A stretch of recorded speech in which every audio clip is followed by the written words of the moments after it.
Eduardo, primeiramente eu gostaria de agradecer a sua disposição a esse convite nosso da empresa, da Passoitá, por estar disponível aí fazer esse bate-papo conosco aí, passar a sua experiência para nós, esse trabalho que você vem conduzindo aí na fazenda, aqui na região oeste, né?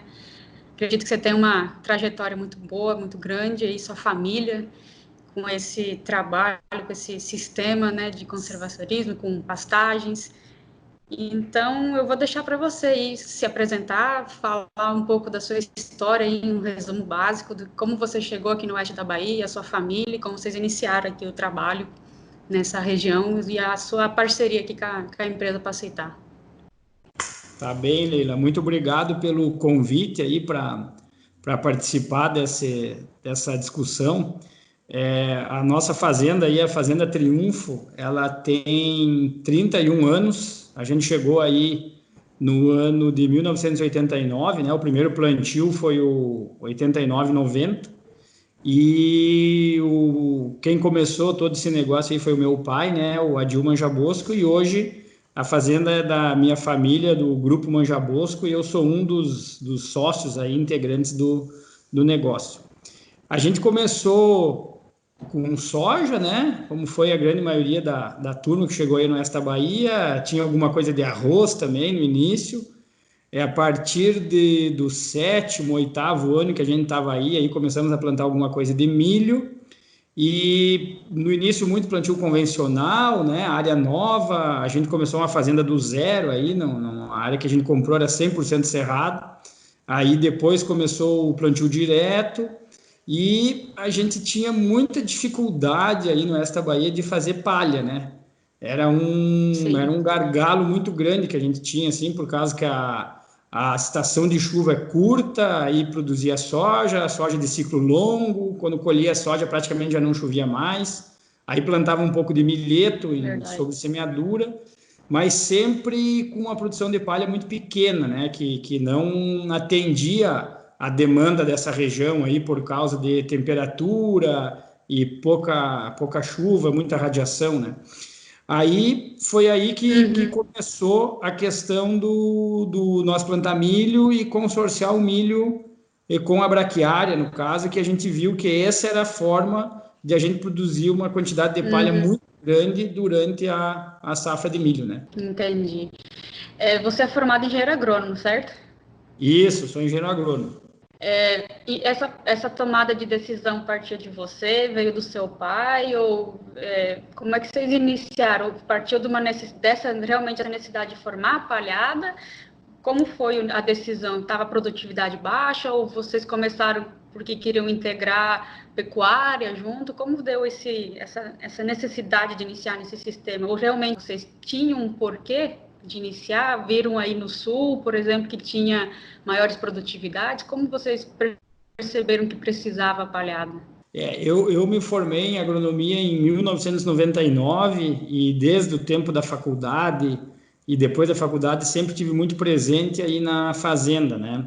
Aqui no sul, onde eu me formei, aqui na Universidade Federal do Rio Grande do Sul, em Porto Alegre, na minha época da graduação aí de 94 a 99, era meio ainda o início, assim, do plantio direto, né?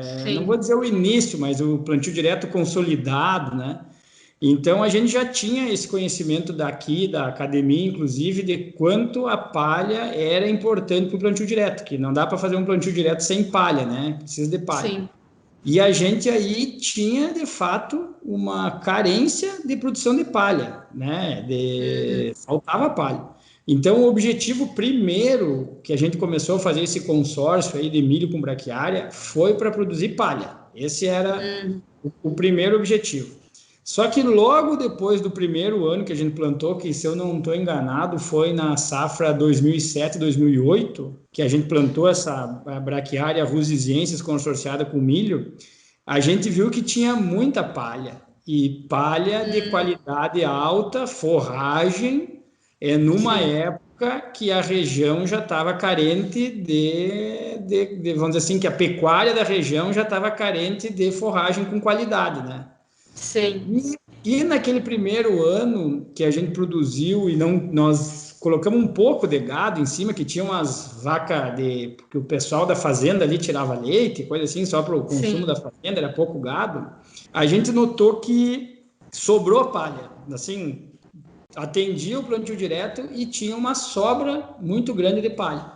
Então, daria para fazer as duas coisas, daria para usar essa palha com o objetivo do plantio direto e também daria para uma coisa controlada, assim, uma determinada quantidade daquela forragem produzida, nós podíamos usar ela para alimentar uma pecuária de corte, no caso, né? Bovinos de... Interessante, interessante.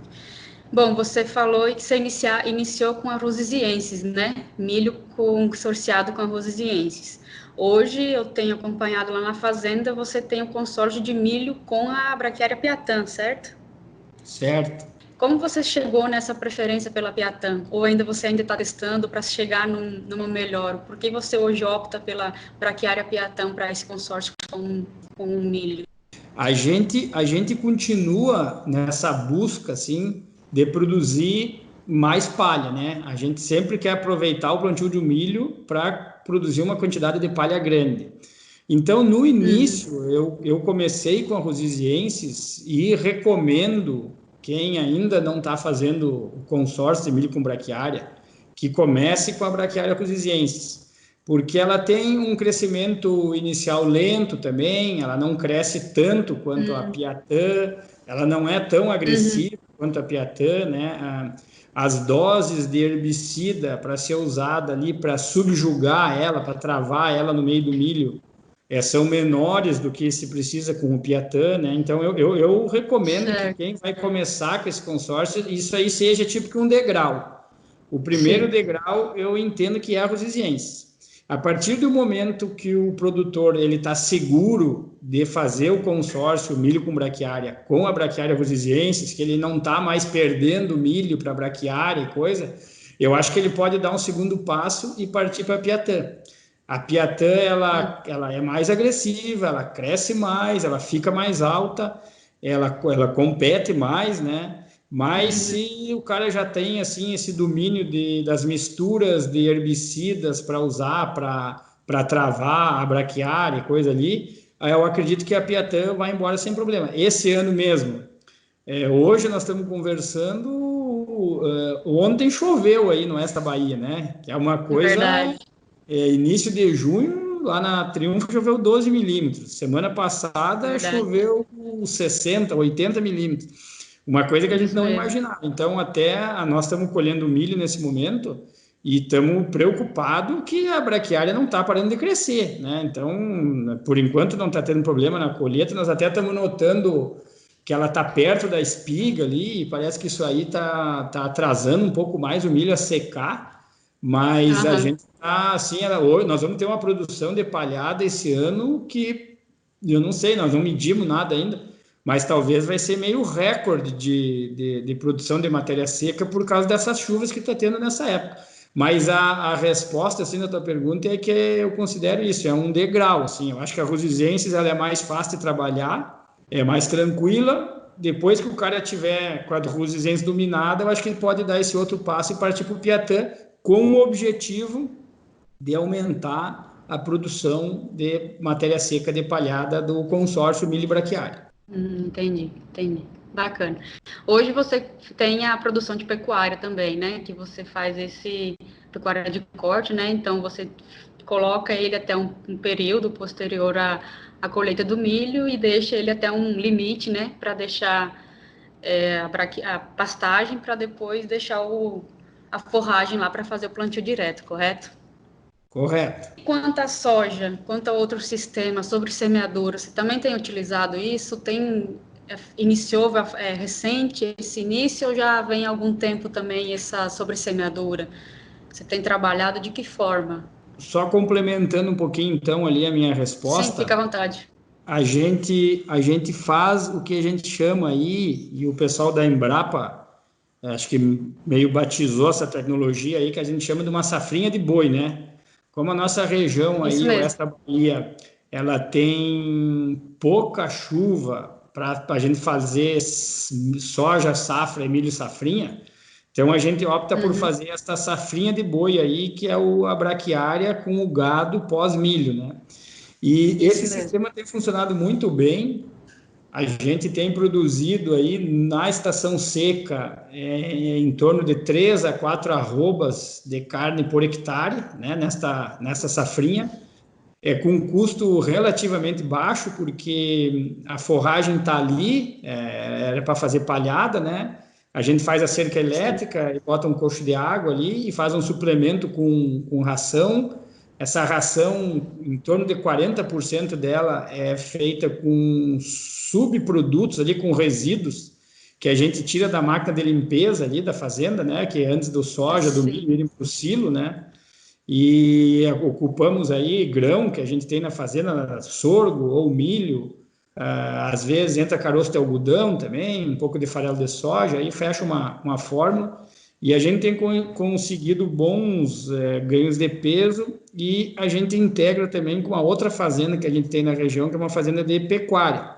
Então, a gente tem essa época que a outra fazenda precisa aliviar a carga da fazenda, porque está começando a estação seca. A gente traz esses animais para Triunfo, que tem muita forragem de qualidade, e a gente faz a engorda aí dos bois, faz a engorda das vacas que falharam, que não pegaram cria. A gente faz a engorda das novilhas de descarte também, né? E a gente faz a recria de um lote de bezerros, né? Então, a parte dos bezerros da fazenda que estão sendo desmamados agora, daqui uns dias também vão vir para aí, para fazer a recria nessa palhada, né? Que nessas palhadas aí da agricultura, a gente tem conseguido ganhar no bezerro aí de 2,5 a 3 arrobas, e se esse bezerro ficar lá na Novale, nós vamos ganhar no máximo uma arroba com ele durante a estação seca, né? Então, a gente tem mais essa economia aí. Falando da outra gramínea que a gente vem usando aí, cada ano está aumentando, é o terceiro ano que a gente está usando essa safra que está indo para o seu final agora, é a sobressemeadura de pânico, né? Esse ano a gente tem duas variedades lá, nós temos o Mombaça e temos o Miyagi, que foram sobressemeados sobre a soja, né? O primeiro ano a gente fez 200 hectares, o segundo ano, que foi ano passado, a gente fez 1.100 hectares, e esse ano a gente tem 3.000 hectares de pânico sobre semeadura soja. Primeiro e segundo ano plantio com avião, e esse ano a gente desenvolveu uma máquina lá na fazenda, uma máquina que é puxada com trator. Ela tem tipo uma barra de pulverizador, assim, com 30 metros, e ela é com pressão positiva. Ela tem uma bomba que empurra a semente do pânico, né? E ela semeia os 30 metros de largura para a gente pegar o mesmo rastro do pulverizador, né? Então, não tem um novo lançamento na cultura da soja, né? Aproveita o mesmo rastro e joga esses 30 metros de largura. A gente desenvolveu essa máquina porque quando tu chama um avião, às vezes tu não tem assim uma área grande da fazenda, a gente não tem avião na propriedade, tu não tem uma área grande da fazenda que está no ponto ideal de semear a mombaça naquele dia. Então, com o trator deve ficar mais fácil assim para o dia a dia da fazenda. Hoje vamos plantar o talhão sobre semear o talhão tal, amanhã é o outro, e coisa tu vai fazendo uma escala, no caso, né? E funcionou muito bem. Esse ano choveu bem, depois da sobressemeadura, a mombaça formou muito bem e está muito bonito lá. Olha, nós estamos até com um problema agora, que o pessoal da pecuária lá da Triunfo estão querendo botar boi em cima dessas áreas de soja com mombaça também. Então, eu estou me vendo louco lá para ter que arrumar coxo e gado, não sei o que lá, para ver como é que vamos fazer, porque a gente também cuida para ela não crescer muito, né? Que se ela começar a querer entocerar, aí a gente tem que antecipar a dessecação para a gente manter uma palha de qualidade, assim, porque a gente quer folha, né? A gente quer uma palhada com muita folha e pouco talo, né? Então tem que ter esse cuidado aí, tá? Porque a grande verdade da mombaça é que se ela entorcerar, se torna um problema no plantio seguinte, né? Com o maquinário, né? É uma das grandes questões até que os produtores, outros relatam aqui, que preferem a Rusesiense justamente porque a toceira da mombaça, de outros materiais aí, dificultam o plantio, né? Então, uma das grandes resistências que a gente encontra quando trabalha com outros produtores é essa, né? Como eu vou fazer o Com certeza, plantio na Leila. safra seguinte. E vou te dizer, ó, a gente tem 2 anos de plantio com mombaça e já vivemos as duas experiências, tá? O plantio do primeiro ano, que foi vamos dizer assim, não essa soja que a gente colheu agora, a soja que a gente colheu ano passado, tá? Aquele ano ela tinha nascido muito bem, então ficou com uma população de plantas adequada, bem povoado, bastante planta por metro quadrado, ela não chegou a entocerar, ela criou só folha. O ano passado, que choveu menos nos dias da colheita ali, e a gente fez a sobressemeadura, e choveu pouco, e a mombaça ficou rala, ficou muito pouco a planta por metro quadrado, ela formou, porque daí choveu mais tarde também, o ano passado também choveu em maio, choveu em abril, e ela mesmo rala, assim, com poucas plantas por metro quadrado, ela formou muita massa, porque choveu mais tarde. Só que ela formou dessa forma aí, ela criou plantas muito grandes, toceiras no caso, né? Aí a gente dessecou ela, só que ela ficou aquelas varetas, sabe? Então, na hora de plantar o soja, não tava aquela cama. Quando é bastante folha, tu desseca ela e ela fica aquela cama, deitadinha, assim, coisa mais linda. Não precisa nem passar rolo faca, ela fica no chão. E quando cria essa touceira, aí esses talos ali, os colmos, né? Fica tipo envaretado, assim, fica aquela coisa, parece que de pé. E aí, mesmo passando um rolo faca, alguma coisa ainda não deitou como a gente gostaria, né? Mas o grande, assim, não é segredo, assim, mas o grande objetivo é para não deixar ela criar toceira, no caso, né? Para ela produzir mais folha. Tanto que no primeiro ano, o avião não conseguiu jogar 350 pontos e caiu mais, caiu 450. E ficou excelente. Aí o ano passado eu achei, não, mas esses 450 sobrou, vamos botar 400.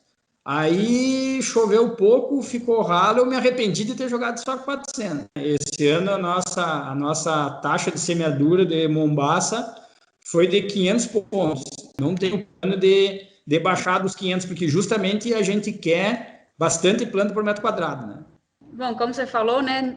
Tem os benefícios e tem as dificuldades, né?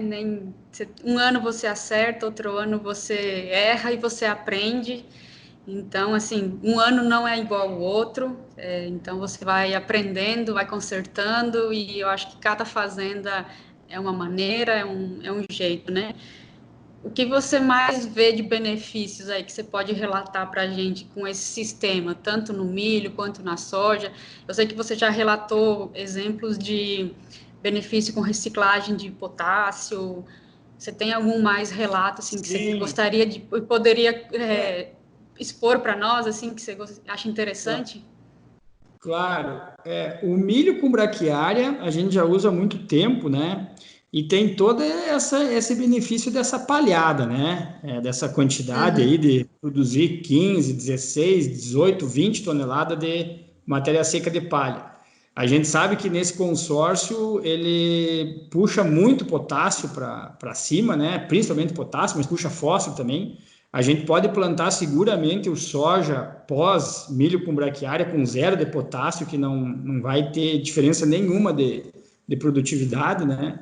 Então tem todos esses benefícios, a raiz, palhada, a vida no solo, né? E com a Sim. mombaça, nessa sobressemeadura, no primeiro ano que a gente fez um lado a lado, quando tinha 200 hectares de mombaça, a gente produziu 5,5 toneladas de matéria seca de mombaça, e do lado nós tínhamos milheto, que produziu 1,5 toneladas. Tá? Então, a gente está partindo de uma palhada de 5,5 contra 1,5. E aí a gente plantou soja no ano seguinte, tinha soja, entrou milheto ou entrou mombaça, no outro ano, no outra chuva, entrou soja de novo.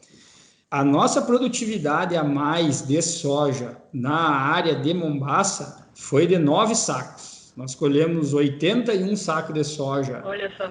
Aí a gente pegou números da região aí que já analisaram a quantidade de potássio que tem nessa palhada de Mombaça aí que fica em superfície, aí da realidade da região aí, não é área de pastagem de Mombaça velha e coisa, né? Bem da região aí. Se eu não estou enganado agora, é em torno de 1,53% que deu nessa palha aí de potássio, né?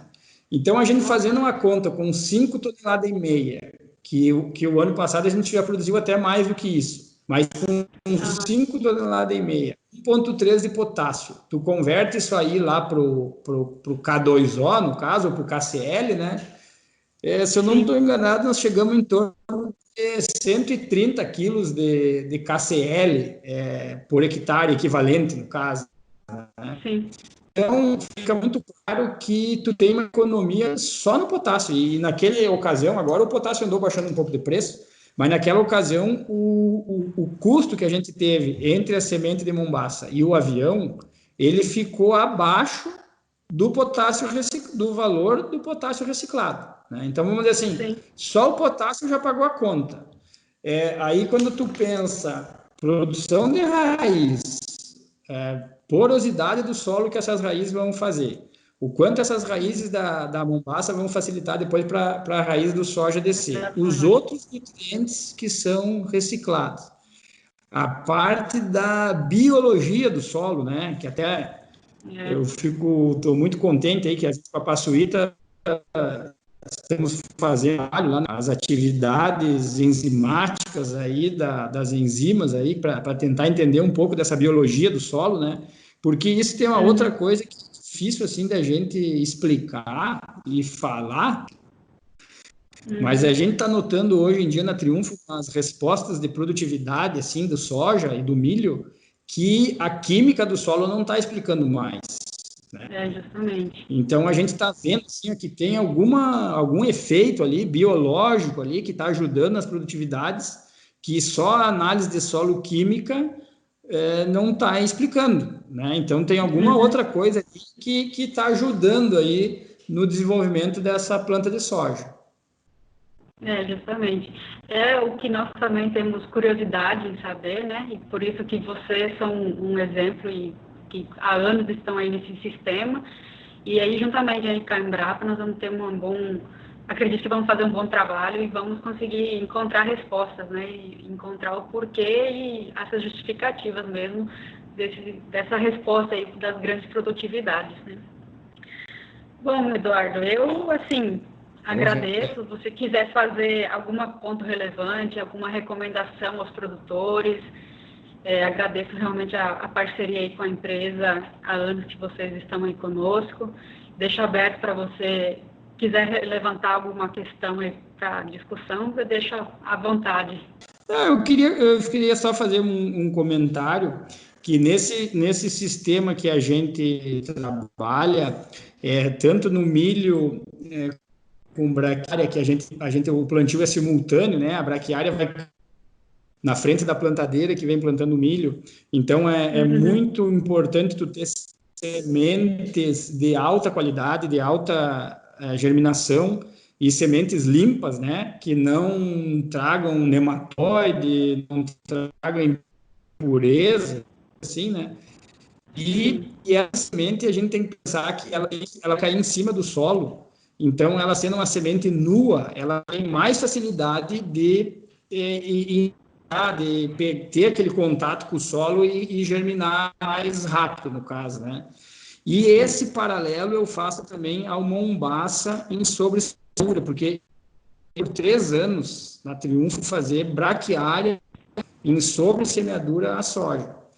A nossa região não é das regiões que mais choria, né? E eu não consegui em 3 anos ter sucesso nesse sistema de braquiária em sobressemeadura soja. Aí, com o Mombaça, que eu julgo que tivemos sucesso, porque a semente ela é muito menor, né? Se a gente pegar vamos dizer, em 1 grama de semente de mombaça, nós temos 7,5 vezes mais sementes do que nós temos de semente de braquiária, assim, usando um número meio geral aí. Então, pelo fato dessa semente ser bem mais miúda, é que eu atribuo que a mombaça está conseguindo passar alguma palha que ainda tem na superfície do solo ali e está conseguindo enraizar, e a gente está tendo sucesso nessa técnica, né? Que nessa questão da sobressemeadura de soja, a gente tentou fazer com braquiária, mas a gente não teve sucesso. Aí uma outra técnica que pode ser feito, também os plantios de braquiária pós colheita do soja, né? Então esse a gente também utiliza, funciona muito bem, mas aí é uma outra operação, tem um outro custo, no caso, né? Que tem que botar na plantadeira. Nós temos uma janela meio curta, né, também, de plantio, porque esse ano, atipicamente, está chovendo, mas outros anos a chuva não se estende, então é difícil você conseguir fazer grandes áreas após a colheita, né? Tu fazer uma operação, que não é uma operação barata, uma operação de plantio, né? Com um risco grande vou plantar, mas daí não vai ter umidade para crescer, né? Então, por isso que a gente é muito fã, assim, muito adepto da sobressemeadura, né? E esse ano eu tenho um teste lá também, que por causa de um replantio que a gente teve lá do início, uma área que a gente tinha, assim, prioridade dentro da fazenda, que é uma área de muito areia, muito arenosa, que a gente tinha prioridade de fazer palha. Então, o que a gente optou? Na área que a gente colheu cedo, a gente plantou a braquiária na linha. Eu vou ter um ano que vem de braquiária semeada na linha e vou ter sobressemeadura de mombaça uma do lado do outro, até para a gente fazer um comparativo lá, ver o que vai acontecer aí a nível de produtividade da soja do ano que vem, no caso, né? Do ano que vem, né? Interessante. Bom que você tem várias opções aí na fazenda e pode ter uns bons resultados para frente, né? Isso aí é um lema lá da Triunfo que a gente está sempre testando, né, Leila? A gente tem umas ideias lá, às vezes por mais doida que parece, o cara testa quando vê dar certo. Então, porque tem aquele ditado que diz que burrice é tu fazer sempre a coisa do mesmo jeito e querer resultado diferente, né? Então, a gente tem que fazer alguma coisa diferente. E as coisas não caem do céu, né, Eduardo? Se você não ir atrás, nada vem do céu, a não ser chuva, né? Com certeza, claro. E a chuva que a gente precisa, né? Nós temos que ajudar a chuva também, né? Com certeza. É verdade. E um último comentário, sabe o que eu queria fazer? Sim, É que eu vejo muito aí na nossa região, assim, nesses últimos anos, um dos temas aí que tem dominado a atenção dos produtores, aí eu sempre vejo o pessoal gosta muito de nematóide, né? Quando alguém anuncia uma palestra de nematóides, aí tem bastante gente, né? E isso é uma coisa que eu digo para vocês, ó, a gente começou a ter problema na Triunfo com pratilencos, e depois que a gente começou a ter a gente planta milho a cada 4 anos, né? A nossa rotação lá é 25% da área com milho e 75% com soja, né? Então a gente consegue 3 anos de milho, 3 anos de soja, 1 ano de milho. E estamos colocando essas mombaças no soja, né? Porque ainda com esse 1 ano de milho com braquiária, nós não estávamos conseguindo acumular palha, né? Quando chegava na hora do milho com braquiária, toda aquela palha que tinha sido produzida já tinha terminado, que nem começar do zero, né?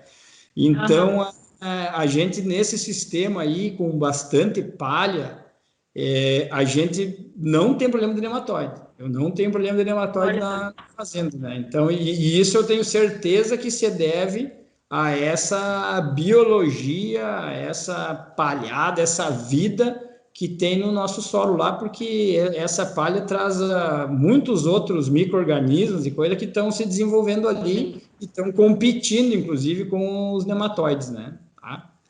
Sim, é uma biota ativa, né? Então ela pega, devolve e aí tudo cresce, né? Tudo desenvolve.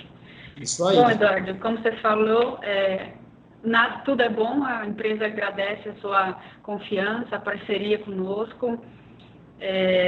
Não tenho mais perguntas, e aí deixo aberto para você também, se quiser mais algum comentário, mas era isso. Agradeço mesmo, agradeço em nome da Paceitar por toda a confiança até hoje.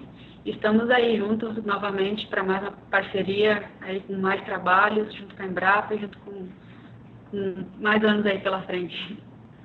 Não, eu também só tenho a agradecer, Leila, quero também aqui agradecer o professor Vilela, da Embrapa Cerrados, sim, que foi um grande incentivador da Triunfo lá, de correr atrás desses milho com braquiária e coisa aí, e também o Valmor dos Santos, da Inovação Agrícola, aí de Luiz Eduardo, que sempre me ajudou também como consultor, e sempre nos deu muita força, muito apoio aí de nós ir atrás desse nosso objetivo aí, que é produzir palha, fazer um plantio direto de qualidade aí para ter uma lavoura sustentável, né? Então, eu só agradeço vocês aí, a gente está à disposição aí no que puder ajudar. Um abraço aí para toda a turma da Passuíta e um abraço para todo o pessoal aí que estiver ouvindo aí essa nossa conversa.